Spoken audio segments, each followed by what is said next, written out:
নবী হতে একবার জোরে বলা যাবে না? আল্লাহ যদি চাইতেন এখানকার রাসূলকে বলতেন আপনি এইগুলো পড়বেন, পড়ে নেন। এই লিস্ট দিলাম আপনার, ক্লাস 1 এ উঠেছেন আপনাদের নাতি, এই কেজি স্কুলে পড়ে 10 খানা বই, বড় ব্যাগ, এতটা পানির পাত্র ও নিজে হাঁটতেই পারে না, কেজি স্কুলে পড়ছে। কিছু মনে করবেন না, রাসূলকে আল্লাহ পাক এই অক্ষর পড়া নাই কেন? যেহেতু আল্লাহ পাক তাকে সরাসরি একটি এলেম দান করবেন, একটি এলেম, যে এলেম আল্লাহকে আল্লাহর তরফ থেকে রাসূলের কাছে আসবে, সেই এলেমটি হচ্ছে দুই প্রকার, আল ইলমু ইলমান। এই এলেমের প্রথম এলেমের নাম হচ্ছে লা ইলাহা ইল্লাল্লাহ মুহাম্মাদুর রাসূলুল্লাহ। এটা হচ্ছে লফজি এলেম, এটা হচ্ছে শরিয়াত। রাসূলের কাছে প্রথম আল্লাহ শরিয়াত পাঠিয়েছেন। এই শরিয়াতটা বোঝার জন্য আল্লাহ রাসূলের কাছে ইলমে মারিফাত পাঠিয়েছেন। কুরআন তার প্রমাণ। সূরা বাকারা, ইব্রাহিম আলাইহিস সালাম যখন কাবা শরীফটা তৈরি করলেন, বানালেন নতুন করে, নূহ নবীর জমানায় বন্যায় ভেঙে গেল, তাই ইব্রাহিম নবী আবার নতুন যখন বানালেন আল্লাহর কাছে দোয়া করছেন, রব্বানা ওয়া বাসি রাসূল, হে হে আল্লাহ, আমার ছেলে ইসমাইলের আমি বাপ বেটা আপনার কাছে দাবি করছি, আপনি আমাদের বংশে একজন রাসূল পাঠাবেন। জোরে বলুন সুবহানাল্লাহ। কি পাঠাবেন? তার মানে ইব্রাহিম নবী নবী ছিলেন, রাসূল না। তার মানে হলো ইব্রাহিম নবী নবী, রাসূল হতে পারে না। ভালো করে বলবেন। এই জন্য ইব্রাহিম নবী দোয়া করছে, আল্লাহ আপনি আমার বংশের রাসূল। আল্লাহ ইব্রাহিম নবী বলছেন আমাদের জাতির পিতা, উনি রাসূল চাইছেন। একটু প্রশ্ন করছে এই জন্য ছোট করে বলুন তো, এই পৃথিবীতে মোট কতজন রাসূল এসেছেন? এই পৃথিবীতে এই পর্যন্ত আর তো আসবেন না, কতজন রাসূল এসেছেন ভাই? আন্দাজি বলেন কেন? 4 জন, 4টি কিতাব এসেছে। আপনি জানেন না যখন আপনার দোষটা 313 জন রাসূল এসেছে, মুখস্থ করেন 313 জন রাসূল। আর মোনাজাতে আলেমেরা বলে থাকে 1,24,000, মতান্তরে 2,24,000 নবী ও রাসূল। এখন আমি বলবো কে গুনেছে? ও ভাই 1,24,000 মতান্তরে 2,24,000, এটা গুনেছে কে? এখানে ভাষাটা হবে অসংখ্য নবী ও রাসূল এসেছেন, এখানকার ভাষাটা হবে। খবরদার মোনাজাতে এটা করবেন না যেন। অসংখ্য নবী ও রাসূলের নাম বলবেন। 313 জন রাসূল এসেছে, লেখা আছে কোথায়? কোথায় লেখা আছে? কিতাবের নাম হচ্ছে রওজাতুল কাইয়ুমিয়া। আপনার জীবনে দেখেননি, পড়েননি, ফারসিতে লেখা, আমার কাছে আছে। তার উর্দু ট্রান্সলেট করেছে পাকিস্তানের একজন বড় বিখ্যাত আল্লাহর ওলি, যিনি করেছেন সেটাকে বাংলা ট্রান্সলেট করেছে বাংলাদেশ। রওজাতুল কাইয়ুমিয়া মানে কাইমে জামান ইমামে রব্বানি মুজাদ্দিদ আল-পেশানি পাঞ্জাবের সিরহিন্দ হুজুরের জীবনী। ওই বইটার নাম রওজাতুল কাইয়ুমিয়া। আমাদের দেশে অনেকে লিখেছেন হুজুরের জীবনী, কিন্তু ফারসিতে লেখা হয়। আমি আমার কাছে যাই ওখানে আছে কাইমে জামান ইমামে রব্বানি মুজাদ্দিদ আল-পেশানি বলেছেন 313 জন রাসূল এসেছেন, যিনি পাঞ্জাবের সিরহিন্দ থেকে 35 কিলোমিটার দূরে অসংখ্য নবীর কবর দেখিয়েছেন যিনি। সেই জন্য উনি বলে দিয়েছেন কিতাবে আছে, আমার কাছে সব আছে। যেটা বলছিলাম ছোট্ট করে শুনে নিন, যে যা দ্রুত বলতে হবে আমাকে সময়ের নজরে। যে জায়গাটা রাখছিলাম, আল্লাহ পাকের শুকর আদায় করছি, রাসূল পাক সাল্লাল্লাহু আলাইহি সাল্লাতু ওয়াস সাল্লামের কাছে আল্লাহ পাক যে আয়াত প্রথম পাঠিয়ে দিয়ে তাকে পড়তে বললেন, ইকরা, আপনি পড়ুন। রাসূল বলেন আমি পড়তে পারি না, পড়তে পারি না।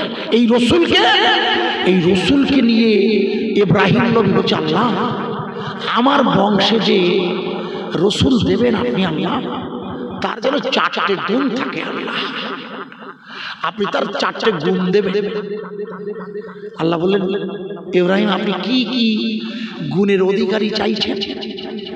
আপনার বংশে একটা রাসূল আমি পাঠাবো, কথা দিচ্ছি, তবে এখনই না, দেরি হবে। বলুন সেই রসুলের কি গুণ? বলছেন ইয়াতুল্লু আলাইহিম আয়াত, তার এক নম্বর গুণ হবে তিনি যেন আমাদের কাছে আয়াত মানে নিদর্শন পড়ে, আয়াত মানে আয়াত। দুই নম্বর তার গুণ হবে তার কাছে যেন আপনি কিতাব পাঠাবেন, কিতাব। তিন নম্বর তার গুণ হবে সে তাসকিয়া করবে। চার নম্বর গুণ হবে সে হবে হিকমতওয়ালা। একবার জোরে বলা যাবে না সুবহানাল্লাহ? ইব্রাহিম নবী আল্লাহর কাছে আমার রসুলের জন্য যে চারটি গুণের দাবি করেছিল, সেই চারটি গুণের দুটি গুণ হচ্ছে শরীয়তের গুণ। ইয়াতলু আলাইহিম আয়াত, আয়াত মানে কোরআনের বাণী। আর এই পুরো আয়াতটাই একসাথে এসেছে কিতাব হিসাবে, এটা হচ্ছে শরীয়ত। কথা বোঝা যাচ্ছে হুজুররা? দুই নম্বর নয়, তিন নম্বর হচ্ছে ইউজাক্কি, ইউজাক্কিহি, উনি কি করবেন? তাসকিয়া করবে। তাসকিয়া, তাসকিয়া মানে পরিষ্কার করবে। উনি কি পরিষ্কার করবে? কি পরিষ্কার? তৎকালীন আরবে যে সমস্ত মানুষের মাঝে উনি আসেন তারা ছিল 360টা খোদাদ্রোহী শক্তির কাছে মাথা নত করা একটা দল। তারা ছিল নিজের বোনের সাথে কুকর্মে লিপ্ত একটি জাতি। তারা কথায় কথায় যুদ্ধে লিপ্ত হতো, তারা ভাইয়ে বোনে পাপ কাজ করত। এমন এক অন্ধকার যুগে আল্লাহ রসুলকে পাঠিয়ে বললেন আপনার কাজ হচ্ছে ওদের পরিষ্কার পরিচ্ছন্ন করা, ওদের তাসকিয়া করা। কোথায় তাসকিয়া করবে? খতামাল্লাহু আলা কুলুবিহিম, যেহেতু আমি আল্লাহ ওদের কলবে মোহর মেরে দিয়েছি, তাই আপনার প্রথম কাজ হচ্ছে কলবটাকে পরিষ্কার করা। ওখানেই ওদের পাপের গুনাহগুলো জমে গিয়েছে, ময়লা পাপ হয়ে গেছে ওদের অন্তরটা। আপনার কাজ হলো ওটাকেই পরিষ্কার করা। আমার কথা বোঝা যাচ্ছে কি? হ্যাঁ বলুন। দাহিয়া কালবি সেই জমানার সেরা একজন বিশিষ্ট নামকরা খুনি, নিজের মেয়েকে যিনি নিজে জীবন্ত কবর দিয়েছিলেন। মনে করে দেখুন, রসুলের সোহবতে এসে যখন ঈমান এনেছে ডুকরে ডুকরে কাঁদছে, ইয়া রাসূলুল্লাহ আপনি বলছেন ঈমান আনলে পূর্বের গুনাহ মাফ হয়ে যায়, তা আমার কি করে মাফ হবে বলুন তো? বলে কেন বলো তো, তুমি কি গুনাহ করেছো? বলে হুজুর আমার নিজের মেয়েকে আমি নিজে জীবন্ত কবরের মধ্যে দিয়ে ওর মুখ চেপে দিয়েছি মাটি দিয়ে, এখনো আমার কানে আব্বা আব্বা শব্দ আসে। হুজুর বলে মানুষ এত পৈশাচিক হতে পারে? আরে এত পৈশাচিক অত্যাচার তার সন্তানের করতে পারে মানুষ? বলে জি হুজুর, আমি সেই নরপিশাচ নিজের মেয়েকে জীবন্ত কবর দিয়েছি। হুজুর বললেন তবুও এত বড় গুনাহ করার পরেও আমি রসুল বলছি, যেহেতু আপনি আমার সোহবতে এসেছেন, আমি আপনার সোহবতের দ্বারা আপনার কলবটাকে পরিষ্কার করিয়ে তাসকিয়া করে ওতে আমি হিকমত ঢুকিয়ে দেব। হিকমত মানে হলো আল্লাহ রসুলের ভাষায় হিকমতের বাংলা মানে হলো তত্ত্বজ্ঞান। এ যুগের কবি ফুরফুরা শরীফের আমিরুশ শরিয়াত দাদা হুজুরের ভাষায় নাম হলো তার আল্লাহর বহু বড় ওলি ফুরফুরা শরীফে দাদা হুজুর তার নাম দিয়েছে ইলমে লাদুন্নি, যেটা আল্লাহর তরফ থেকে সরাসরি কলবে আসে। এই জন্য আল্লাহর নবী কোনো ওস্তাদ লাগেনি। জিবরিল বললে আপনি পড়ুন, হুজুর বললে পড়তে পারি না। এই রাসূল পড়বে না, কোনো প্রয়োজন নেই। জিবরিল কি করলেন মনে করে দেখুন, বুখারীর বর্ণনা, তিনবার রাসূলকে জড়িয়ে ধরলেন। তিনবার ধরে চতুর্থবারের মাথায় না, তিনবারের মাথায় বলছে পড়ুন আপনি এবার। হুজুর পড়তে শুরু করলো বুখারীর বর্ণনা। তিনবার রসুলের জড়িয়ে ধরলে জিবরিল, বলুন তিনবারের বার বলতে শুরু করলো, তাহলে নিশ্চয়ই জিবরিল রসুলের কলবে কিছু টাচ করেছে। যে কলব বলবে তো কলব, আরে আরে কথা বলে কে? কথা বলে তো অন্তর, মন। এখানে আসে, তাই এখানে আসে। আশ্চর্য, এখানে না থাকলে এখানে আসবে না। এই জন্য এখানে আগে রাখতে হয়, তারপরে এখানে আসতে হয়। এই জন্য আপনারা ভালো করে ভেবে দেখুন, নবী করিম সাল্লাল্লাহু আলাইহি ওয়াসাল্লামকে কোনো কিছু পড়তে হতো। তাহা মা আনজালনা আলাইকাল কুরআনা, আপনার আয়াতগুলো জানেন, সূরা তাহা। রসুল যখন কোরআনের আয়াত মশক করছেন, বারবার পড়ছেন, আল্লাহ বলেন পড়ছেন কেন? আমি কি আপনাকে পড়তে বলেছি বারবার? ওটা তো আমি আপনার কলবে সংরক্ষণ করে দেব। একবার জোরে বলুন, আরো জোরে বলবেন না? এটা কার কলবে সংরক্ষণ হয়ে যাবে? না না না, রসুলের। এবং আপনার কলবে তো সূরা ফাতিহা আছে, ওটা তো আল্লাহ সংরক্ষণ করে দিয়েছে ওখানে। ওটা তো আল্লাহ পাকের দায়িত্ব বর্তায়, কোরআনটা সংরক্ষণ করা, টেকআপ করা। এই জন্য আপনাদের মনে নেই বলে একটু মনে করি, ছোট্ট করে মনে করে দেখুন। যখন আরজি করে 2024-এর 9 অগস্ট, যখন আরজিকার হাসপাতালের আমার একটা বোনকে কে বা কারা ধর্ষণ করে হত্যা করেছিল, এতদিনে জেনে গেছেন তার নাম, যেহেতু মামলার রায় বেরিয়ে গেছে। কিন্তু এটা আপনাদের জানা নেই, আমাদের দেশের সব রাজনৈতিক দল পক্ষে আর বিপক্ষে যারাই ছিল, সব ভাই ফাঁসির দাবি করেছিল, ঠিক কিনা? আরে হ্যাঁ না বলে এখনো বলছেন। আমাদের মুখ্যমন্ত্রী ওই তখন মালদা উত্তরবঙ্গে সফর করছে, ওখান থেকে বলে দিল তোমরা হাইকোর্টে কেস ফাইল করো, আমি ফাঁসি চাই। মনে করেন আপনাদের বোঝানোর জন্য বলছি, একটানা আন্দোলন চলছে, ফাঁসি চাই, সবাই চাইছে। কিন্তু কোর্ট বিচার করলে কি আমি তু কারাভোগ, আমি তু। কোর্ট কিন্তু ফাঁসি দেয়নি, ভালো করে শুনবেন, মনে করে দেখুন। এই সময় আমাদের রাষ্ট্রপতি একটা মারাত্মক কথা বলেছিলেন। আমাদের রাষ্ট্রপতি হচ্ছেন মহিলা, ইনি হচ্ছেন খুব শিক্ষিত পরিবারের, ইনি দলিত নিম্ন বর্ণের হিন্দু, কিন্তু এনার জ্ঞানটা দেখুন। ইনি একটি মারাত্মক কথা বলেছিল ওই দিন টুইটারে। উনি লিখেছিলেন হযরত মুহাম্মদ ব্র্যাকেটে সাল্লাল্লাহু আলাইহি ওয়াসাল্লাম। আমি যখন পড়ছিলাম এই স্যান্ডেলটা, আল্লাহ, আমরা মুসলিম, রসুলের নাম শুনে দরুদ শরীফ পড়ি না, আর ইনি অমুসলিম, ইনি আমার রসুলের সারে দরুদ শরীফ লিখছে সাল্লাল্লাহু আলাইহি ওয়াসাল্লাম। ওনার সওয়াব হবে কি না আপনারাই বিচার করবেন। সওয়াব হতে গেলে যেটা প্রয়োজন সেটা ওনার নেই, কিন্তু ভালোবাসাটাকে অস্বীকার করতে পারেন যে রসুলের সম্মান জানানোটা, এই যে সম্মান জানানোটা, এটাই তো ভালোবাসা। আল্লাহ চাইলে কখনো এদের আল্লাহ হেদায়েত নসিব করতে পারে। কিরে, এইভাবেই তো হেদায়েত নসিব হয়, এইভাবেই হেদায়েত আসে। আমাদের রাষ্ট্রপতি লিখলেন হযরত মুহাম্মদ সাল্লাল্লাহু আলাইহি ওয়াসাল্লামের কাছে আসা আল্লাহর কুরআন গোটা পৃথিবীর মানব জাতির জীবন বিধান। জোরে বলুন, রাষ্ট্রপতির কথায় আমরা সুবহানাল্লাহ পড়ি না, আমরা সুবহানাল্লাহ পড়ছি আল্লাহর কোরআনের জন্য। কেন? আল্লাহ তার কোরআনকে পাঠিয়েছে গোটা পৃথিবীর মানব জাতির জন্য। একটু জোরে বলবেন না? গোটা বিশ্বের মানবতার কল্যাণে কোরআন এসেছে। এই জন্য রাষ্ট্রপতি লিখেছে এ ছেলের ফাঁসি হবে, ফাঁসি, সবাই ফাঁসি চাইছে, কিন্তু কোরআন কি বলছে? কোরআন বলছে, রাষ্ট্রপতির বক্তব্য হলো একমাত্র কোরআনই পারে মানব জাতির জীবন বিধানের মঙ্গল কামনা করতে।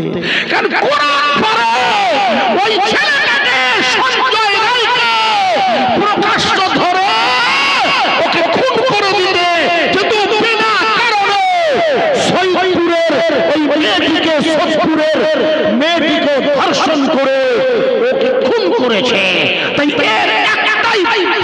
পারেশান, ওকে কতল করে দাও, যেটা কোরআনের নির্দেশ। একবার জোরে বলুন। আরে জোরে বলতে পারো না? এটাই রাষ্ট্রপতি চাইছে। আমার কথা বোঝা যাচ্ছে কি? ওসব ফাঁসি টাছি কি, ও কোর্টে নিয়ে গেলি পারতো। ওই ওই ওই যে আমৃত্যু দিয়েছে, আর এক জায়গায় ওই মামলাকে সে বলবান 12 বছর করিয়ে দিলাম। আমার কথা বুঝতে পারছেন না? ও তো মামলা করবে, ওরও তো লোকজন আছে, করবে না? কে বলেছে? এই তো 3 জন উকিল ওর লড়ছে। আপনি কি বলছেন? এই 3 জন উকিল, বড় বড় উকিল ওর হয়ে লড়েছে, এবং বিনা পয়সায়। জানেন কি? মুন্ডু জানেন, কোনো পয়সা নেয়নি তারা। একটা দল থাকবে, অথচ আপনারা বলুন, কোরআনের ফয়সালা হলো সাক্ষী পেয়ে ছেড়ে দাও। আমি আমার জীবনের প্রথম হজে গেছি 1999 সালে, 2000 হজ করতে গেছি। জিদ্দায় নিয়ে গেছে আমার কিছু ভালোবাসার লোক হজে, তারা ওখানে আরবে থাকে। তা আমাকে বলে, মশাই একটু জিদ্দায় আপনাকে বেড়াবো। তা আলাদা পারমিশন করতে, পাসপোর্টে নেই তো। ওই জিদ্দার সেই জায়গাটায় গেছি যেখানে মা হাওয়া আলাইহিস সালামের কবর আছে। ওইখান থেকে ঘুরিয়ে একটু কাছেই নিয়ে আমাকে বলেছে, ভাই মাসের এই জায়গাটা হুজুর ভালো করে দেখুন তো। আমি ভালো করে দেখি, একটা ওই উঁচু সামান্য সিমেন্ট এ দিয়ে গাঁথা উঁচু একটা জায়গায় চওড়া করা, সেখানটাতে বলে একটু ভালো করে দেখেন। এখানে কি দেখবো, দেখার তো কিছু নেই। বলে আপনাকে বলছি দেখুন। তা ভালো করে দেখছি, সব রক্তের ছোপ লেগে আছে, রক্তের। বললাম, ভাই এখানে রক্ত কেন? বলে আমার গা প্রথম খারাপ হয় বললে, যখনই সুযোগ পাই। বলে এই সেই জায়গা যেখানে প্রকাশ্য হত্যা করা হয়। আমাদের দেশের কোরআনের নির্দেশ কি? আমাদের কোরআনের নির্দেশ থাকতো, যদি কেউ চুরি করে তার হাত কাটো। আরে হ্যাঁ, যদি কেউ চুরি করে তার কি করতে বলেছে? কবজির থেকে কেটে নাও, যাতে লোকে দেখে মাল চোর। একটার কাটলে আর দুটো হবে না। রাষ্ট্রপতি তাই বললে, কুরআন বলে দিয়েছে ওকে ধরো আর কাটো। তাহলে কোনো বিচার হবে না। বিচার তো হয়ে গেছে, ওকে ধরেছে যারা, ও যদি স্বীকার করে সেখানে ওকে খুন করে দাও। আমার কথা বোঝা যাচ্ছে কি? হ্যাঁ না বলুন ভাইয়া। এই জন্য আপনাদের মনে নেই, 2024 9 নভেম্বর, মনে করে দেখুন, 2024 9 নভেম্বর সুপ্রিম কোর্টে একটা মামলা উঠেছিল।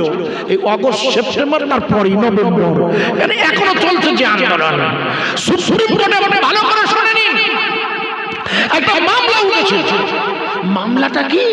2024 9 অক্টোবর দিল্লির সুপ্রিম কোর্টে একটা মামলা উঠেছিল। মামলাটা হলো উত্তরপ্রদেশের, মনে করে দেখুন, উত্তরপ্রদেশের এলাহাবাদ হাইকোর্ট। আগে যার নাম ছিল এলাহাবাদ, এখন যার নাম রাখা হয়েছে প্রয়াগরাজ।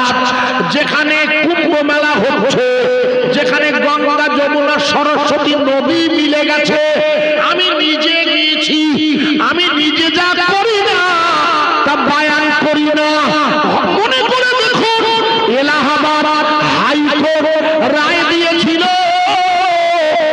উত্তরপ্রদেশের 16,000 মাদ্রাসা, যেখানে 17 লক্ষ ছেলে মেয়ে পড়াশোনা করে। এই মাদ্রাসা, এই 17 লক্ষ ছেলে মেয়ে যেখানে পড়ে, এগুলো হলো অবৈধ। কোন রাজ্যে? যেখানে মুখ্যমন্ত্রী যোগী দুবেলা সুযোগ পেয়েই বিনা কারণে মুসলিমদের মসজিদ বাড়িগুলো বুলডোজার করছে। জায়গার নাম সম্বল।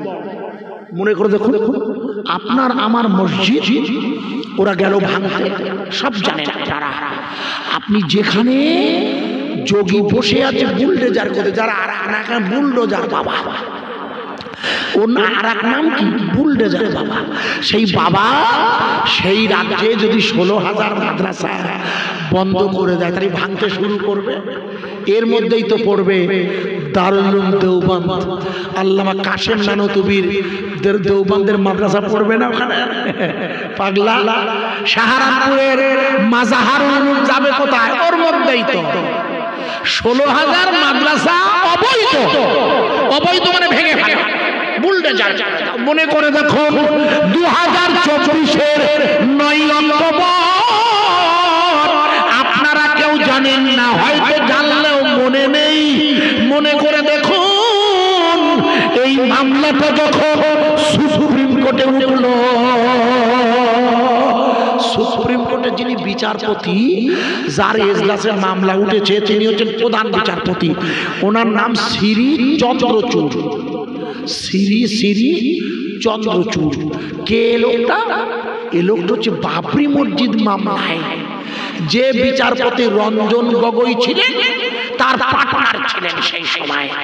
আমি বলি আল্লাহ, এ তো আর এক জ্বালা। কারণ বিচারপতি রঞ্জন গগৈ তো স্বীকার করেছিল ওটা মসজিদ, স্বীকার করেও শেষে বলেছিল লর্ড রাম জন্মগ্রহণ করেছে, বিশ্বাস করে হিন্দুরা, তাই ওখানে মন্দির হবে। আমি বললাম আল্লাহ, এ তো সেই লোক।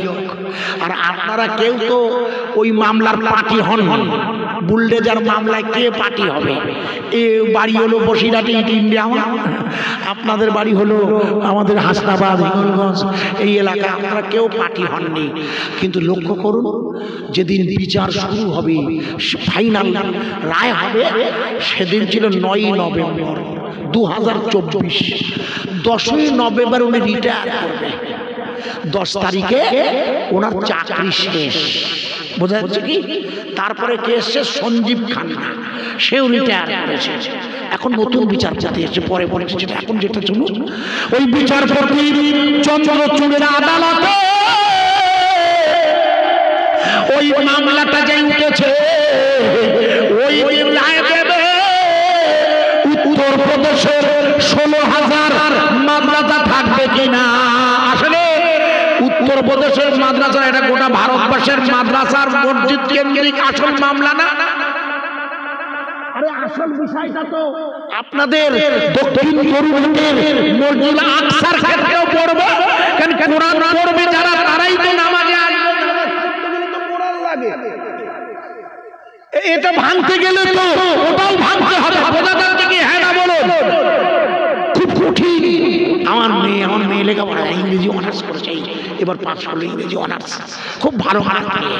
এবং কলকাতা বিশ্ববিদ্যালয় থেকে না, আমি খুব ইংরেজি চর্চা করি, আরবি হিন্দি উর্দু তো করি। আমার মেয়েও ইংরেজি অনার্স এবং ডিএলএড করিয়ে দিয়েছি আমি। ডিএলএড মানে প্রাইমারি টেটে বসার যে যোগ্যতা, বিএড লাগে পরপর যাও। তাই আমার মন খুব খারাপ। ও বলছে আব্বু তোমার কি হয়েছে বলো তো? আমরা আজকে একটা রায় বার হবে না। বলছে কি রায় বলো? ও তো বোঝে, নেট খুলে বলছে হ্যাঁ আজকে রায় আছে। যে কি রায়? বলে ওই মামলাটার রায় হবে, যেটা বুলডোজার মামলা না। হ্যাঁ ওর রায় হবে আজ। কত হাজার মাদ্রাসা ভাঙবে? জোরে বলবেন না। 16,000 মাদ্রাসা, 17 লাখ ছেলে মেয়ে সেখানে পড়াশোনা করে। আর ওই 16,000 মাদ্রাসা ভাঙতে শুরু করা মানে ও পশ্চিমবঙ্গ দুদিন পরে আসর পড়তে পারে না।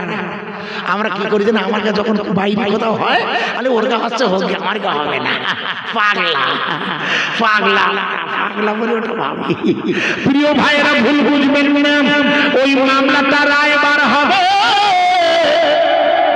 5 জনের বিচারপতির বেঞ্চ এই মামলার রায় দিচ্ছেন। প্রথম রায় দিচ্ছেন ওনারা, গোটা আদালত চুপচাপ শুনছে।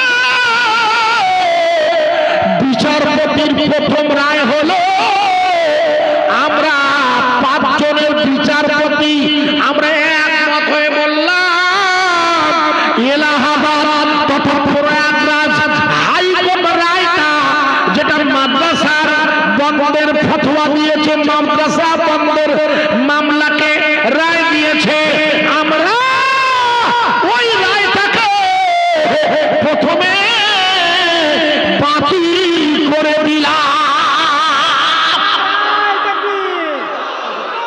একটু জোরে বলে নারায় তকবীর। আরেকবার নারায় তকবীর। আমি বলতে বলছি কেন? কোনো মুসলমান গিয়ে মামলা করেছিলেন নাকি? আমার ওয়াজ বুঝতে পারছেন না? এটা হয়েছে কার দ্বারা? আল্লাহ, আল্লাহর দ্বারা। ও কি কাকা পাগলা, আল্লাহ পাক ওর ব্রেন ঘুরিয়ে দিয়েছে না? তাই আল্লাহ পাক ওর ব্রেন ঘুরিয়ে দিয়েছে না বিচারপতি, যে এতটা মাদ্রাসা আল্লাহ, ওর আল্লাহ সব করে কি? আরে জোরে বলুন। এই প্রথম ঈমান, এই প্রথম হচ্ছে এই শর্ত, লা ইলাহা ইল্লাল্লাহ। এটা হচ্ছে প্রথম। নেই কোনো মাওলা, আছে শুধু, এইটা প্রথম মানতে হয়। প্রথম আল্লাহর প্রতি পূর্ণ তাওয়াক্কুল হলো ঈমানের প্রথম শর্ত। আমার কাছে অসাধারণ ক্ষমতা নেই। আপনি বলুন, আপনার তো জ্ঞান আছে, ভালো করে শুনুন। শুধু পরমাণু বোম বাদে, পরমাণুটা বাদে, শুধু পরমাণু বোমা বাদে আর এমন কোন অস্ত্র ছিল যেটা ইসরায়েল ব্যবহার করেনি হামাসের গাজায়? আপনারা তো লেখাপড়া জানেন, এমন কোন অস্ত্র ছিল যেখানে ওরা ব্যবহার করে শুধু পরমাণু বোমা বাদে? একটা এমন অস্ত্র ছিল না যা ব্যবহার করেনি। অথচ আপনারা ভেবে দেখুন, ভুল বুঝবেন না।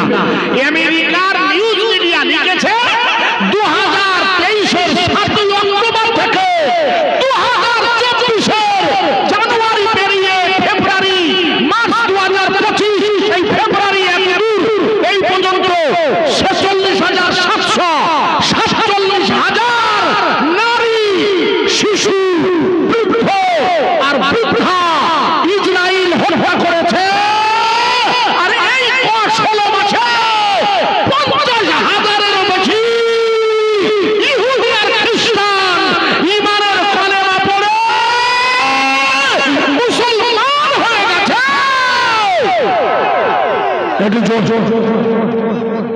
জোরে বলা যাবে না, নারায়ে তাকবীর। আরো জোরে বলা যাবে না, নারায়ে তাকবীর।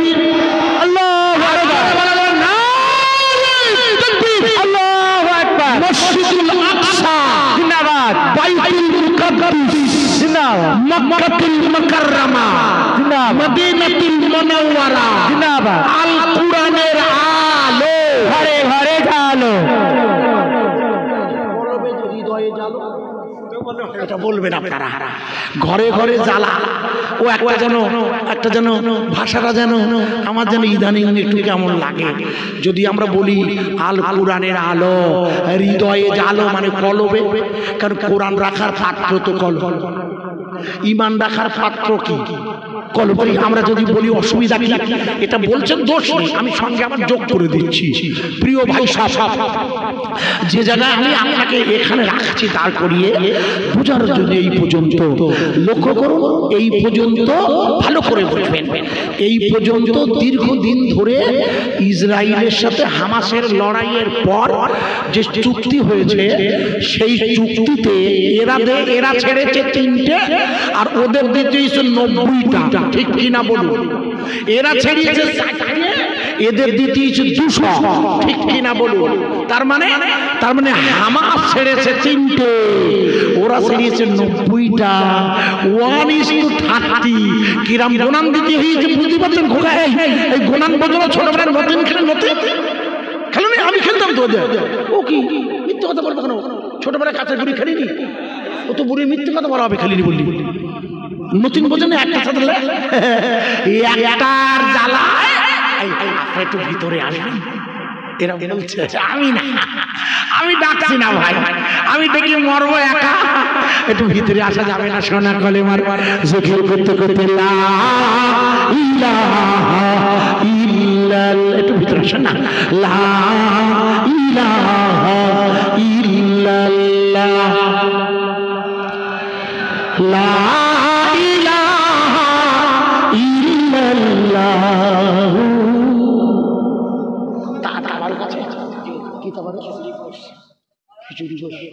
খিচুড়ি গোশ ভালো খাবার, খিচুড়ি গোশ খুব ভালো খাবার। কথা বুঝতে পারছেন? ভাইয়া খুব ভালো তাবারক আছে, একটু বসে যান না। মানে তাবারকের লোভে বসতে বলছি না, ও আপনারা তো খান। ভাইয়েরা আমি আপনাকে যে জায়গায় বলছিলাম, ভুলে গেলে মুশকিলে পড়ে যাব। ওরা ছাড়ছে, এটা বোঝাচ্ছে। লক্ষ্য করুন,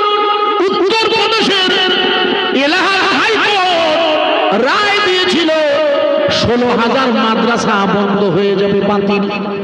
17 লক্ষ ছেলে মেয়ে পড়বে না।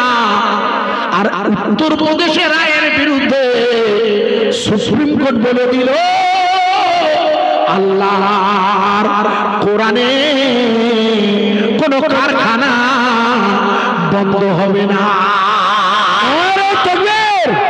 জনাব মাওলানা আজিজুর রহমান সাহেব, নারে তাকবীর, সিলসিলা হক ফুরফুরা শরীফ। আপনি ওই পর্যন্ত আমার নাম বলবেন না, এটা ঠিক না। রিয়া এসে যায়, না শুকরি করা হবে। রিয়া এসে, রিয়া মানে অহংকার এসে যায়। খবরদার, আমাকে কখনোই কেউ করতে পারে না। আমি যেখানে ওয়াজ করি যাই না, আমি স্লোগান দিতে যান কেন? আমি কি হয়েছি? আমি দুটো কথা বলি, আল্লাহ বলে। আমি তো 64 বছর, এই লাইন 64 বছর, এখন আমার বয়স যায় না, 63 পেরিয়ে গেছে। আল্লাহ পাকে এখনো দুটো কথা বলে, শুধু আপনাদের দোয়া। এ কারো ক্ষমতা নেই। ওই যে নারায় তুমি দিদি আনতেছেন, ফুলিয়ে দেবেন, মনে করে ফুলিয়ে গেলাম, ফোলায় আমি নেই। আপনি ইনি মহব্বতে দিয়েছেন, এটা দোষ না, কিন্তু দেবেন না। প্রিয় ভাইরা, আমি আপনাকে যে জায়গায় রাখছিলাম, উনি 1 নম্বর রায় বলে দিল। 1 নম্বর রায়টা হলো, একটি নয়, দুটি নয়, 16,000 মাদ্রাসা কোনোটাই ভাঙা যাবে না। 2 নম্বর রায় হলো, গোটা ভারতবর্ষে, গোটা পশ্চিমবঙ্গ নয়, গোটা ভারতবর্ষে যত রাজ্য আছে, যত কেন্দ্রশাসিত অঞ্চল আছে, কোন রাজ্য সরকার, কেন্দ্রশাসিত অঞ্চলের গভর্নর কোন মাদ্রাসা, কোরআনের কারখানা বন্ধ করতে পারবে না। একবার জুরি বলা যাবে না। গোটা পৃথিবী চমকে উঠছে। আপনি ভেবে দেখুন, ছোট্ট একটা দেশ মাস, আমি উদাহরণ দিচ্ছি ছোট করে, যেটা রাখছে ভাইয়েরা, আপনাদের কাছে কর্তৃপক্ষ, মসজিদের সভাপতি, সেক্রেটারি সাহেবেরা দাবি রাখছিলেন, গরিবে নওয়াজ মাওলানা হাফেজ ইউনূস, আপনারা চেনেন ওনাকে, উনি ইমামতি করেন কোথায় সব ভাই জানেন, আপনাদের পাশে ওনার নিবাস। উনি বললেন, কর্তৃপক্ষের দাবি, আব্বার নাম গিয়াসউদ্দিন, মায়ের নাম উম্মুল ওয়ারা, এরা দুজনেই হযরতে আলী কাররামাল্লাহ ওয়াজহাহু ওয়াদস্তম পুরুষ, তার মানে গরিবে নওয়াজের মার বাপ। এরা দুজনেই হযরতে আলী কাররামাল্লাহ ওয়াজুর বংশধর। এনাদের দুজনের মিলনে, ভালো করে শুনে নিন, আল্লাহর হুকুমে 14ই রজব একটা ছেলে হয়েছে। ওরা ছেলেটার নাম রেখে দিয়েছে হাসান। হুজুরের আসল নাম হলো হাসান। আমরা যাকে মঈনুদ্দিন বলি, চিশতি, চিশতি ওনার নাম নয়। চিশতিটা কি একটু বলুন তো? না, চিশতিটা গ্রামের নাম, এখন হয়ে গেছে তরিকা। লিখে না, আগে ইতিহাস জানতে একটু ভালো করে।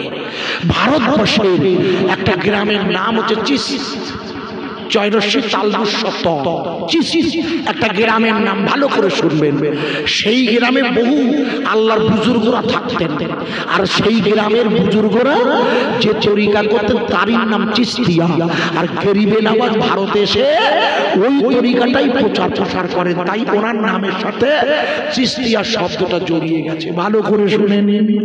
ওনার মা আর দুজনে মিলে আল্লাহর ওই মাহবুবের নাম রেখেছে হাসান। ওর আব্বা বললে, আমার ছেলে, ভালো করে শুনে নিন, আপনাদের জানা নাই, গরিবে নওয়াজ খাজা মঈনুদ্দিন আজমিরি 7 বছর বয়সে আল্লাহর 30 পারার কুরআন পূর্ণ মুখস্থ করেছিলেন। একবার জুরি বলা যাবে না? সুবহানাল্লাহ। কত পারা? বয়স কত? আমার জীবনে আমি বহু জায়গায় ঘুরেছি, আমি 7 বছর বয়সের হাফেজ পাইনি, 7.5 পেয়েছি, 8 পেয়েছি, 9 পেয়েছি। আগের দিনে 11 বছর ছিল একটা মাদ্রাসার জলসায়, সেটার বসে 11 বছর। সেই ভগবান বললাম মুর্শিদাবাদে বাড়ি, ছেলেটি 11 করে গেছে, ডাকলাম আমি, তুমি 11 বছর তোমার বয়স, হাফেজ হয়ে গেছে। ভেবে দেখুন একবার এর মেমোরিটা কত আশ্চর্য, কি আশ্চর্য মেমোরি, যেটাকে সংরক্ষণ করেছে ওর কলমটা। 30 পারার কোরআন, গরিবে নওয়াজের বয়স কত? 7 বছর। উনি কিসের হাফেজ হয়েছে? আমি এতক্ষণ ধরে কার কথা বলছিলাম?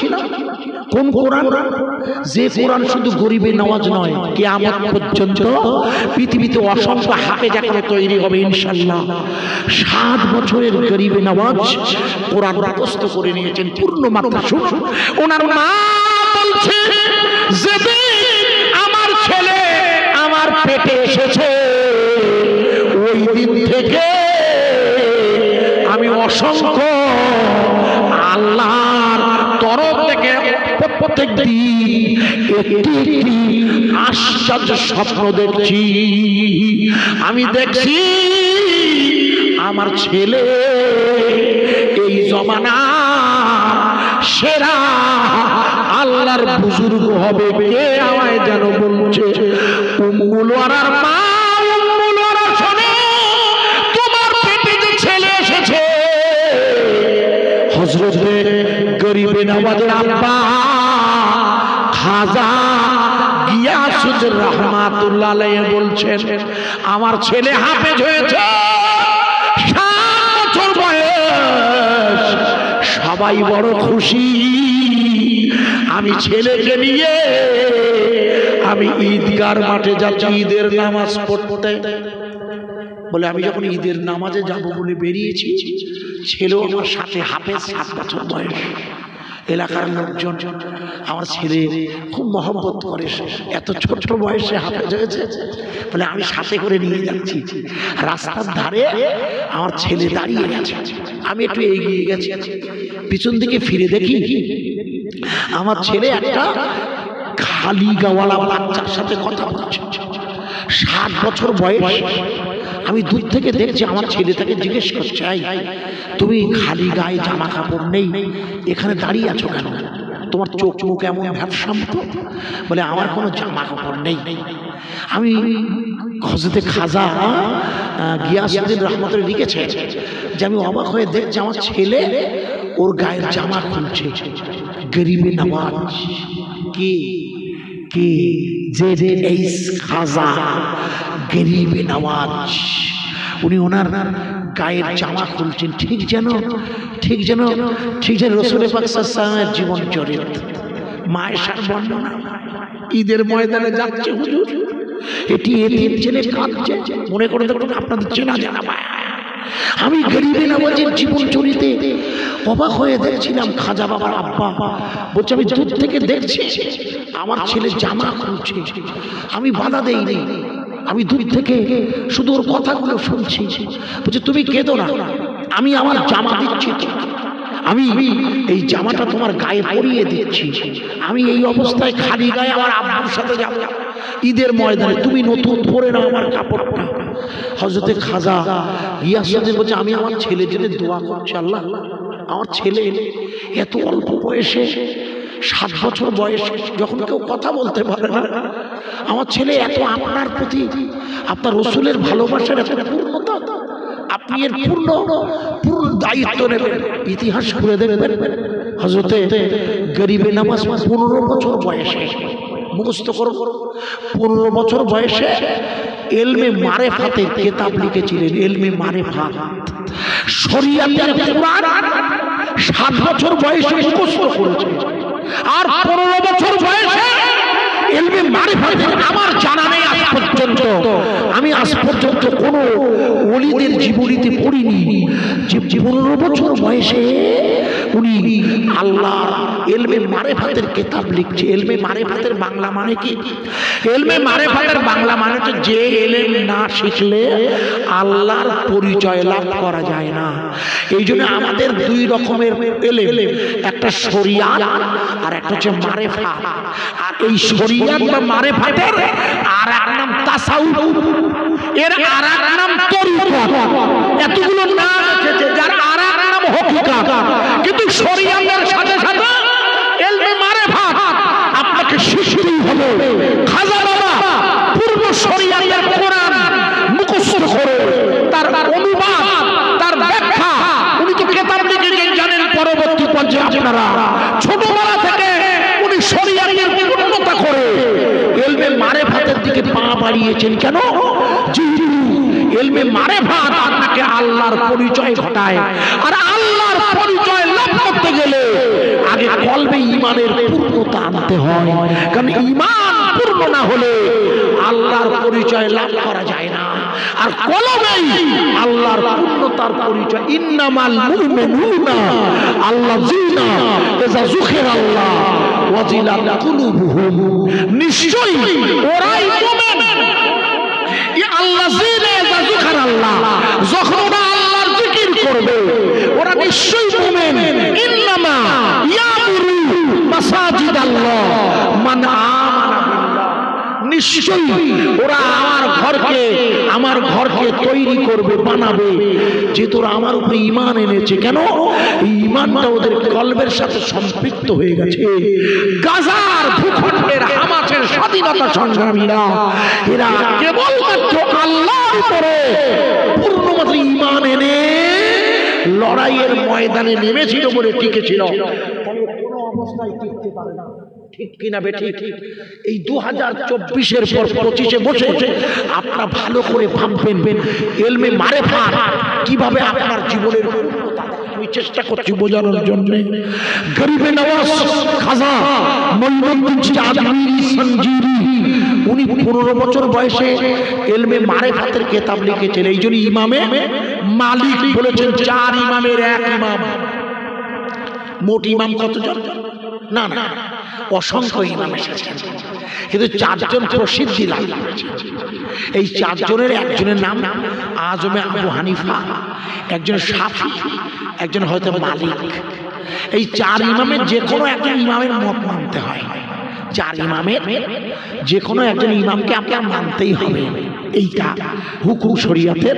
ইমামে মালিক বলছেন, উনি লিখেছেন যে ব্যক্তি শরিয়াত করল, লিখে নেন ভালো করে, যে ব্যক্তি শরিয়াত করল অথচ তরিকত করল না, ইলমে মারিফাত করল না, ইমামে মালিক রাহমাতুল্লাহ লিখেছে ওই ব্যক্তি শরিয়াত করলো, তরিকত করলো না, ওই ব্যক্তি হলো ফাসিক। যে ব্যক্তি শরিয়াত নয় তরিকত করলো অথচ শরিয়াত করলো না, শুধু তরিকত করলো, ইলমে মারিফাতের চর্চা করলো, অত শরিয়াতের পূর্ণাঙ্গ মানলো না, ওই ব্যক্তি জিদি তার বাংলা করে দেওয়া হয়েছে কাফের। যে ব্যক্তি শরিয়াত আর ইলমে মারিফাত দুটো ইলম শিখলো ওই ব্যক্তি কামেলে মুমিন। একবার জোরে বলা যাবে না সুবহানাল্লাহ? এটা হচ্ছে ইমাম মালিকের সংজ্ঞা, শরিয়াত আর মারিফাত। এই জন্য গরিবে নওয়াজ 7 বছর বয়সে কোরআন মুখস্থ করে। উনি কোরআন মুখস্থ করার সাথে সাথে পড়াশোনা শুরু করেছেন। আর 15 বছর বয়সে কিতাব লিখলেন। ভালো করে শুনুন। যখন কিতাব লেখা হয়ে গেছে ওনার আম্মার কাছে গিয়ে উনি দাবি করছেন, আম্মা আমি এবার একটু বিদেশে যাব পড়াশোনা করার জন্য। ওনার আম্মা বলছেন ওনার আব্বাকে যে ছেলে তো বাইরে যেতে চাইছে, তা আমাদের 2টো আঙুর বাগান আছে, এই 2টো আঙুর বাগানে ওর ভাগের একটা আঙুর বাগান হবে, আমার আরো ছেলে আছে, তো ওর ভাগে যেটুকু হবে সেটা তুমি মঈনুদ্দিন হাসানকে দিয়ে দাও।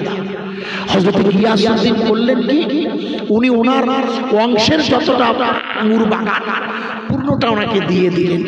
গরিবে নামাজ করলে কি ভালো করে শোন, ওই আঙুরের বাগান বেচে দিয়ে যেটুকু পয়সা করেছে সব আল্লাহর রাস্তায় লোকজনকে দান দান করে সোজা বোখারায় গিয়ে, সমরকন্দের বোখারা,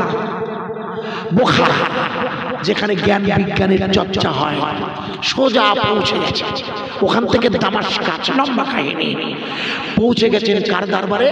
হযরতে ওসমান হারুনের দরবারে।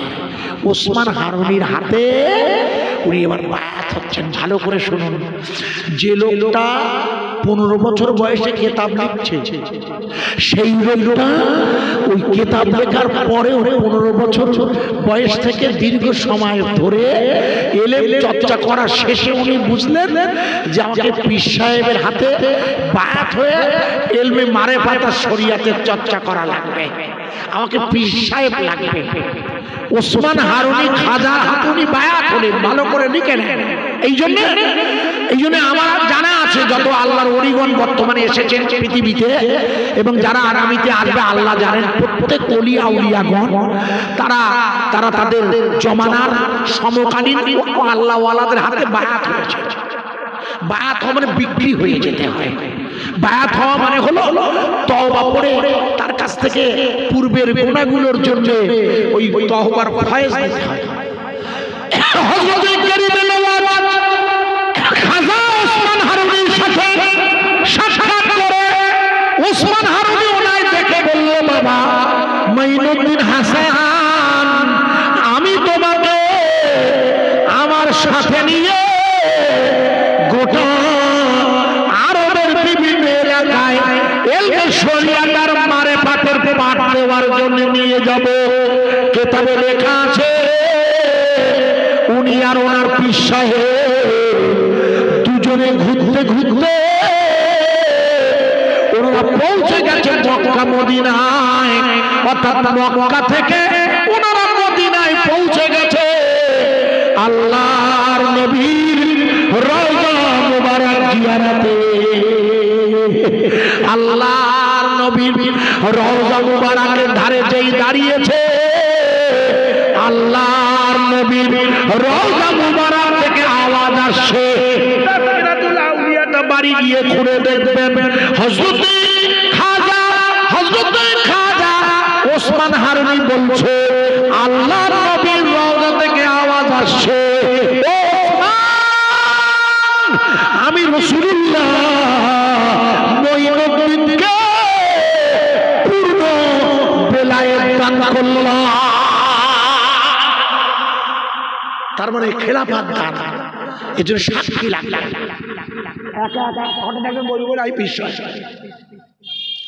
কেউ বলল আমি পীর সাহেব হবে না, আমার কথা বুঝে বসে একজন লিখেছে, হুজুর আল্লামা লিখেছেন পীর কাকে বলে, অনেক সংজ্ঞা।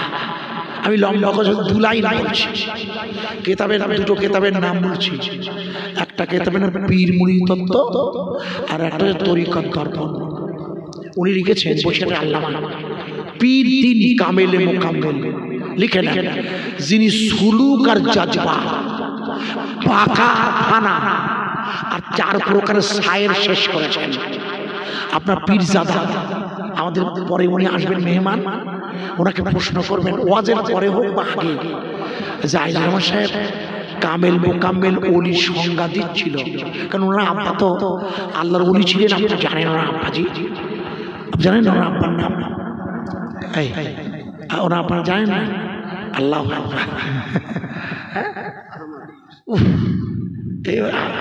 মাদ্রাসার জানে উনি।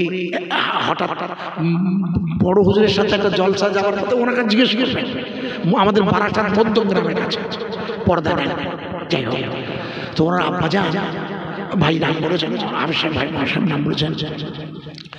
তো ওই জন্য বসিয়ে আল্লামা লিখেছেন, যিনি ন্যূনতম, ভালো করে লিখে নেন, জজবা আর সুলুক। কখনো নাম শুনেছেন? এগুলো শোনেন না।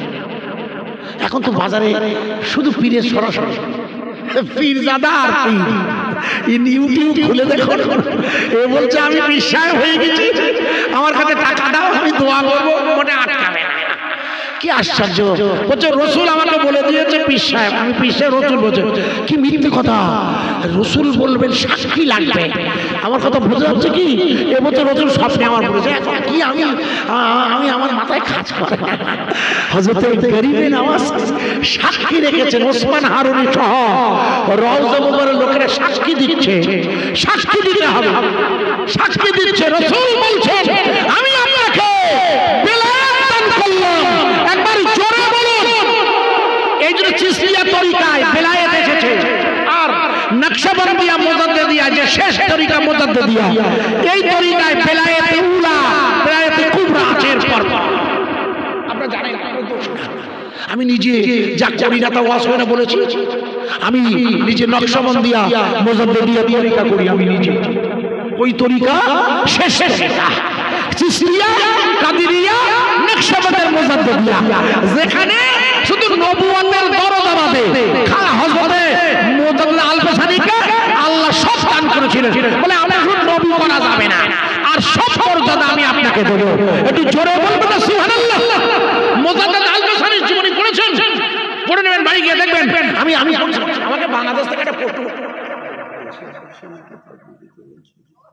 তা দেবো, অসুবিধা নেই। উনি এসে গেছেন তো দিতে হয়। নারায়ে তাকবীর! ভাই আপনি জোরে দেন, নারায়ে তাকবীর! যাক, আমি বলতে বলতে দেখুন আমি মাঝে মাঝে এসে সময়ের সাথে উনি আসেন, উনি এসেও গেছেন আপনাদের কাছে। যত সময় আসবেন আমি একটু জোরে একবার নারা দিয়ে দিয়ে আমাকে বলে দিলেন বলতে, তবুও এটা হচ্ছে আমাকে না বললেও আমি বলতাম, এটা হচ্ছে ভদ্রতা, এটা সিস্টেম। না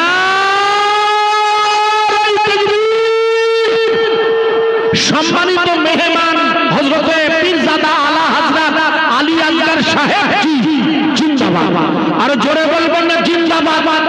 পিয়ারডাঙ্গা শরীফ, ফুরফুরা শরীফ, মা বাবা দরবার শরীফ, নারায়ে তাকবীর!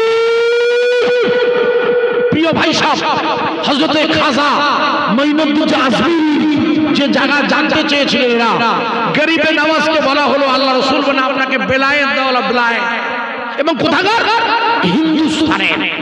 এখন সমস্যা হচ্ছে হিন্দুস্তানের বেলায়েত দিয়েছে, হিন্দুস্তানে আসবার রাস্তাই জানেন না।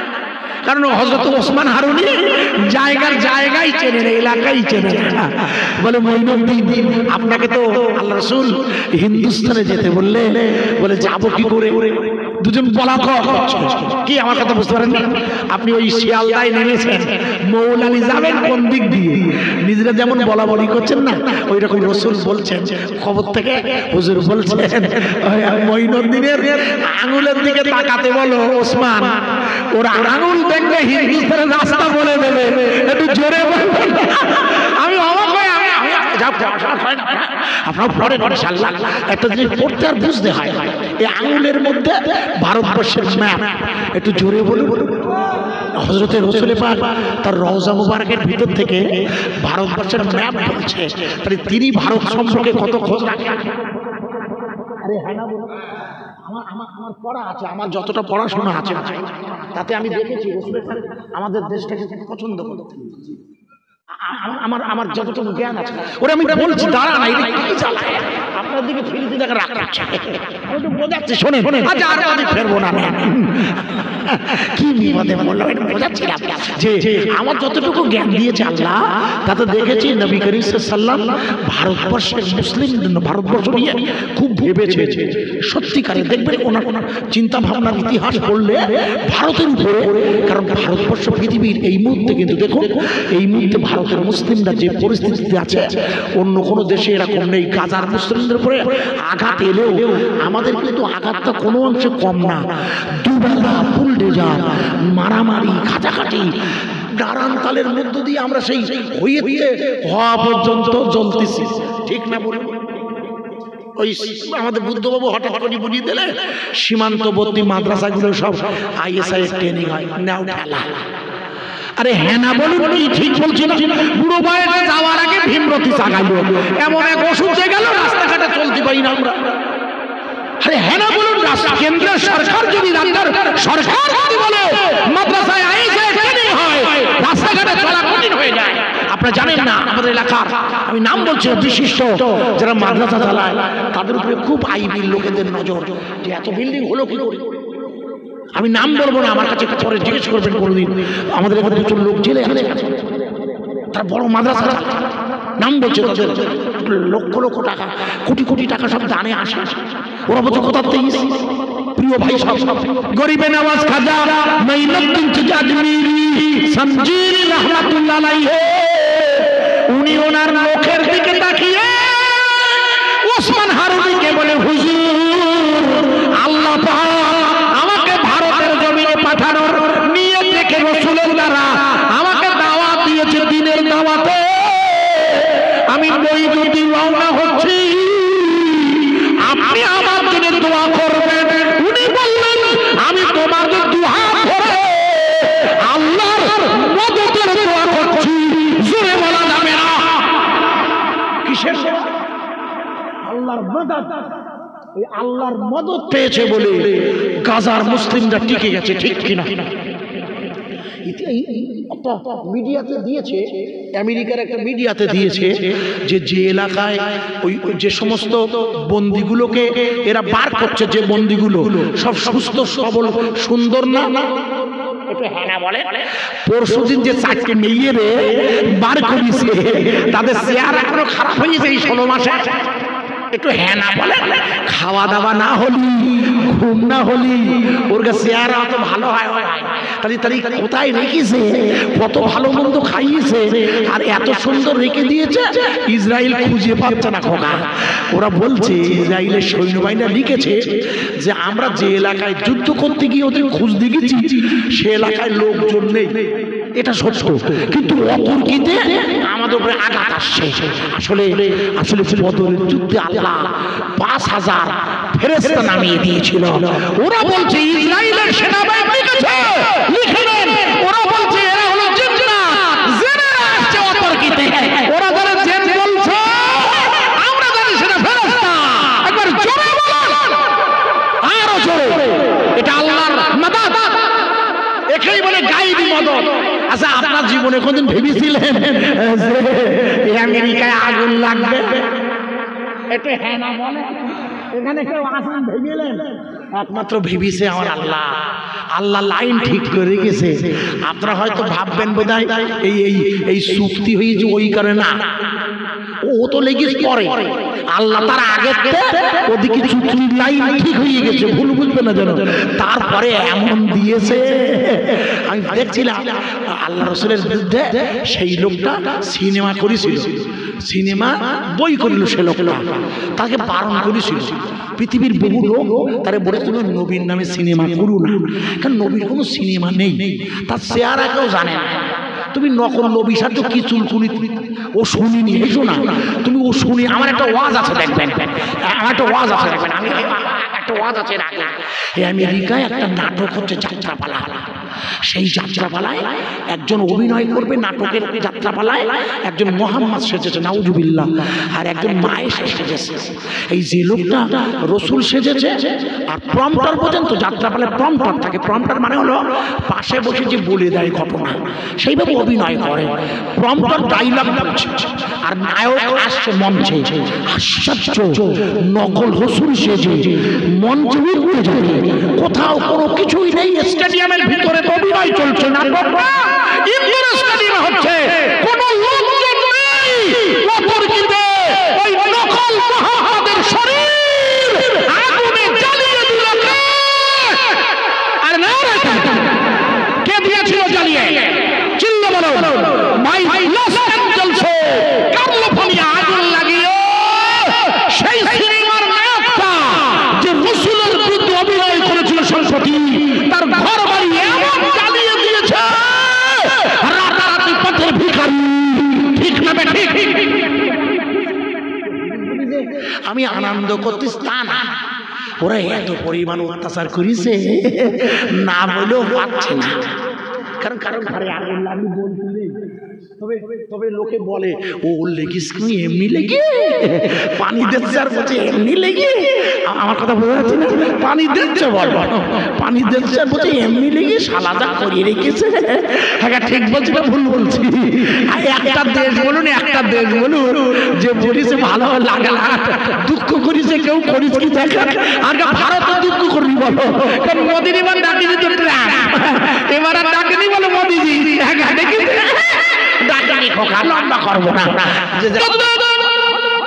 গরিব নওয়াজ খাজা মঈনুদ্দিন তুজাজমিরি সঞ্জিরি, উনি ভারতবর্ষের জমিনে আল্লাহর হাবিবের নির্দেশে যখন ওস্তাদ ওসমান হারুনির কাছ থেকে বিদায় নিচ্ছে, ইতিহাসে লেখা আছে ওনার বয়স তখন 55 বছর। কত বছর? 55 বছরের একজন পুরুষ।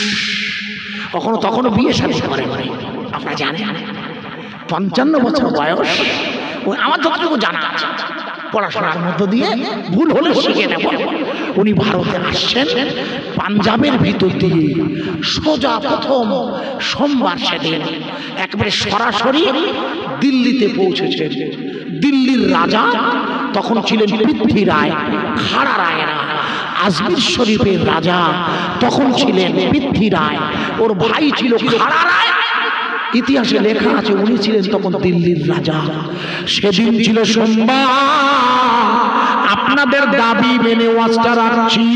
গরিব নওয়াজ খাজা মঈনুদ্দিন তুজাজমিরি সঞ্জিরি, উনি দিল্লির জমিনে পৌঁছে গিয়েছে।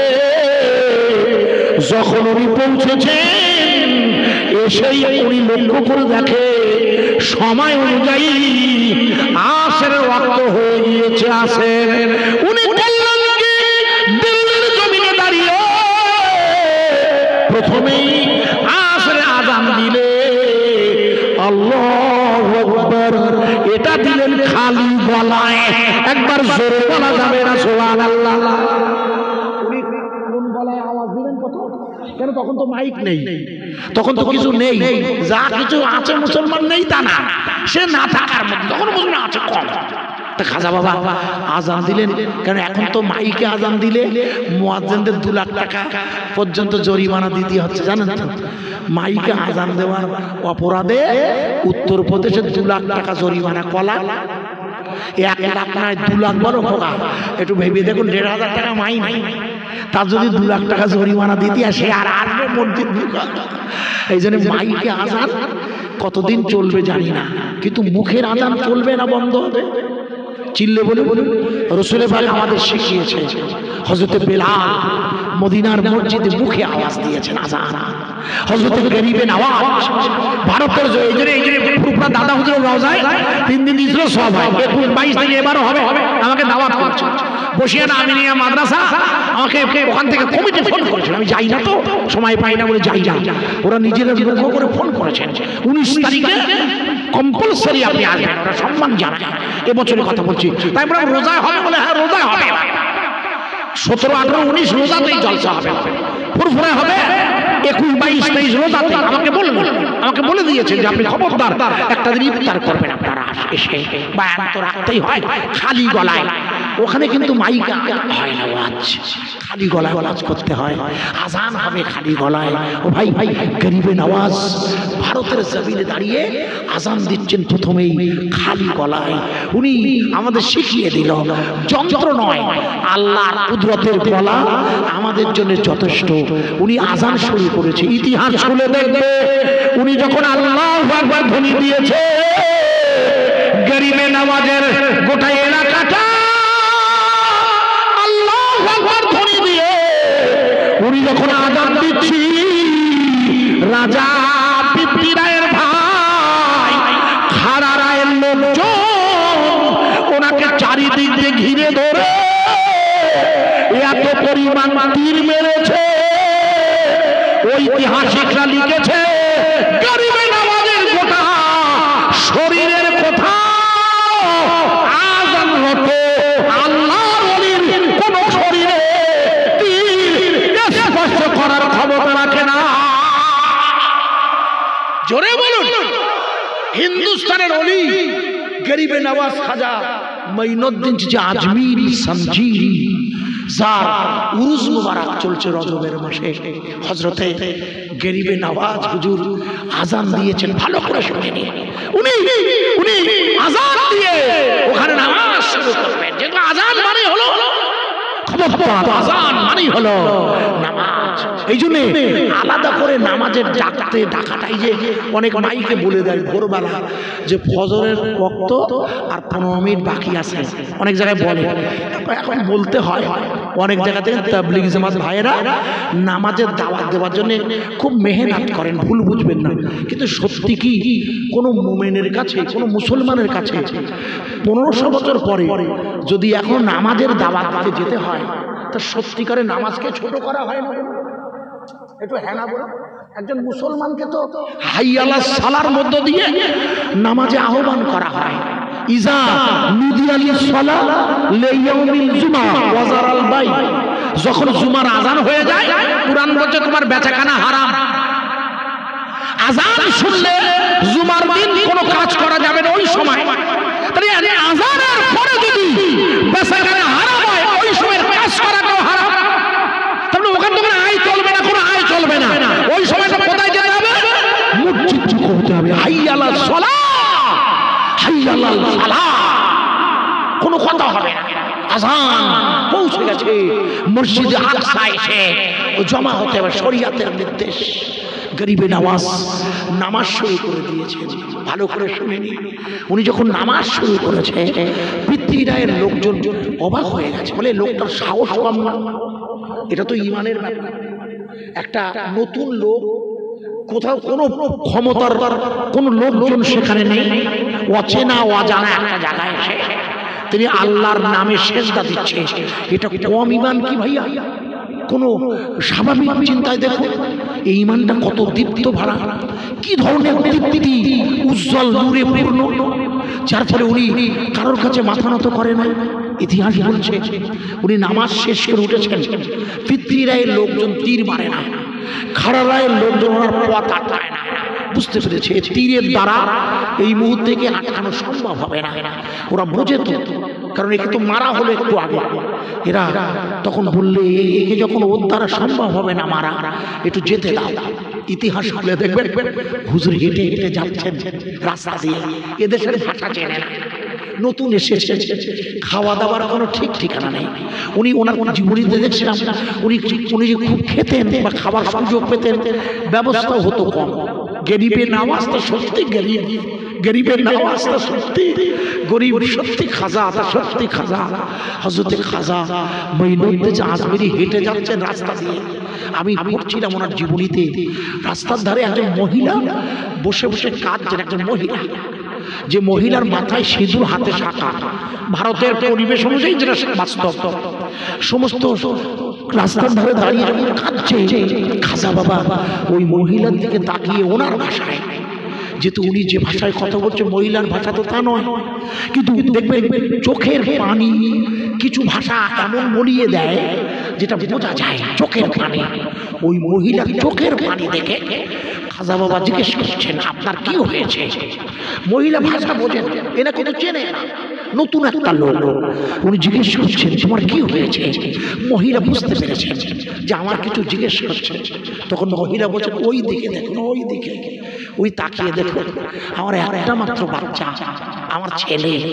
উনি বোঝাতে চাইলেন আমার ছেলেটাকে দেখুন, আমার পরিবারের লোক ওর সঙ্গে আছে, ওর গায়ে দেখুন তেল মাখাচ্ছে। ইশারা করে বোঝাতে চাইলে তেল মাখাচ্ছে কেন? তেল মাখা চোখে আগুনে ফেলবে, তাই আগুনের দেবতা খুশি হবে, তাই ওর পরিবার ওর বাবা পর্যন্ত হতে আছে। ওই দেখুন গায়ে আগুন লাগাচ্ছে। গরিবে নওয়াজ অবাক, উনি যে দেশের মাটিতে এসেছেন সেখানকার মানুষের ধর্মীয় কালচার জানে না, কিন্তু এটা যে অন্যায়, একটা বাচ্চা ছোট, এটা যে অন্যায়, এখানে ধর্ম লাগে না। একটা বাচ্চাকে আগুনে ফেলে দিয়ে দেবতা খুশি করবে, এটা গরিবে নওয়াজ তার জ্ঞানে মানতে পারে না।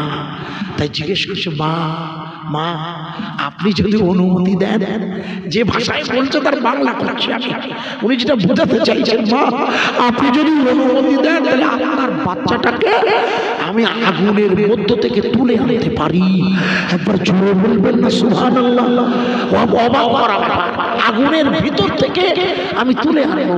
আপনারা যারা মিডিয়া দেখেছেন, এই যে প্রচন্ড দাবানল হয়েছে, আগুন জ্বলছে আপনার লস অ্যাঞ্জেলস ক্যালিফোর্নিয়ায়, আপনারা নিশ্চয়ই এতদিনে জেনেছেন প্রচুর গির্জা পুড়ে গিয়েছে, কিন্তু মসজিদের কাছে গিয়ে যেহেতু আগুন লাগলে মসজিদকেও ছাড়ে না।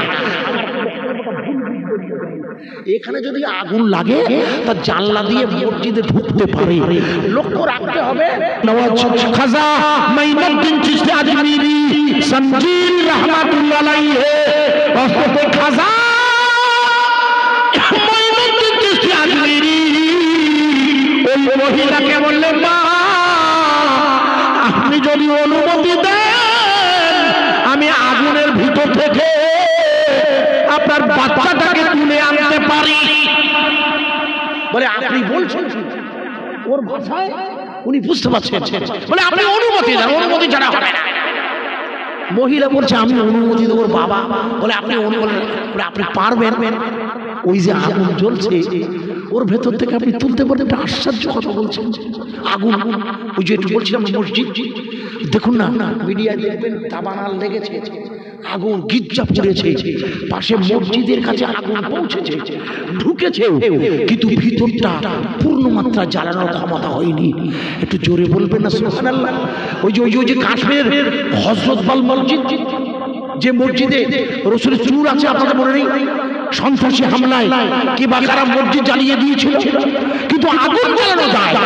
কিন্তু যে ঘরের মধ্যে রাসূলের চুর আছে, নবীর চুল যে ঘরের কাছের মধ্যে, সেইখানে আগুন গিয়ে টপ করে নিভে গিয়েছে। একবার জোরে বলুন, ইব্রাহিম নবীর আগুনটাকে ফুল বানাতে পারে কে? চিল্লে বলুন, নমরুদ আগুন বানিয়ে ইব্রাহিমকে ফেলে দিয়েছে। ইব্রাহিমের বাঁচানোর দায়িত্ব কার? গরিবে নওয়াজ খাজা বাবা মাইনুদ্দিন চিশতি আজমিরি সঞ্জিরি, উনি দুরন্ত গতিতে ছুটে বিসমিল্লাহ আল্লাহু আকবার বলে আগুনের মধ্যে ঝাঁপ দিয়েছে। যে হুজুর ঝাঁপ দিয়েছে, যারা আশেপাশে ছিলেন তারা বলছে এই একটার সাথে আর একটা, বুঝতে পারেননি? মানে আমি বোঝানো যে সফেদ কোম্পানির সার কিনলে শাড়ি ফিরি, এখন একটা সার পেয়েছে বাজারে, আয়না, দেখবেন নাম তার আয়না, মাল নেবেন সঙ্গে একটা করে ফাও, দেখবেন ও মাল ভালো না ভাই, যে মাল ফাও খুব ভালো কোম্পানি ফাও হতে পারে না ভাইয়া। তো সফেদ কোম্পানির সার কি করে দেয় জানি না, যে কথা বলছিলাম ওরা বলছে এই দেখো একটার সাথে আর একটা ফাও, বাচ্চাটারে তো আমরা পড়াতাম, সঙ্গে আর একটা বুড়ো 55 বছর বয়সে, 55 শুরু হয়ে গেছে হুজুরের, বলে দেখো ওই আর একটা বুড়ো, বলে ঠিক আছে জ্বালাও কি করে। ইতিহাস বলছে এত পরিমাণ আগুন দিয়েছিল, একটা 6 ঘন্টা, একটা না 6 ঘন্টা আগুন চলছে, আগুন নিভে গিয়েছে। আগুনের ভিতর থেকে গরিবে নওয়াজ বাচ্চাটাকে বুকে করে নিয়ে বাইরে বেরিয়ে এসেছে। জোরে বলুন, আরো জোরে। ওর মা দৌড়ে গিয়ে বলে আপনি যে বলিলেন আমার শরীরে আমার বুকের মধ্যে নিয়ে দেবেন, আপনি ওরে নিয়ে আগুনের মধ্যে ঢুকে পড়িয়েছেন। সেইটা বলছে ও মা তুমি এই বুড়ো বাবাজিকে বকছো কেন? বলে বাবাজি তোমাকে আগুনের মধ্যে নিয়ে যায়নি। বলে আগুনের মধ্যে নিয়ে যেতে কোথায় ছিল? বলে এ তো আমাকে একটা ফুল বাগানে নিয়ে গিয়েছিল, আমার গায়ে দেখছো না একটা সুন্দর পোশাক। জোরে বলুন, মাইনুদ্দিন চিশতি আজমিরি বলছে আপনার ছেলের পকেট চেক করে দেখো, আপনার ছেলে খাবার চেয়েছে আল্লাহর তরফ থেকে, ওর জামার পকেটে খাবার। চিল্লিয়ে বলা যাবে না, আরো জোরে বলতে পারেন। হেফাজতের দায়িত্ব কার? রুজির মালিককে এখানে বসিয়ে রেখেছে কে? 10,000 টাকা দেবেন সামনের বছর কে?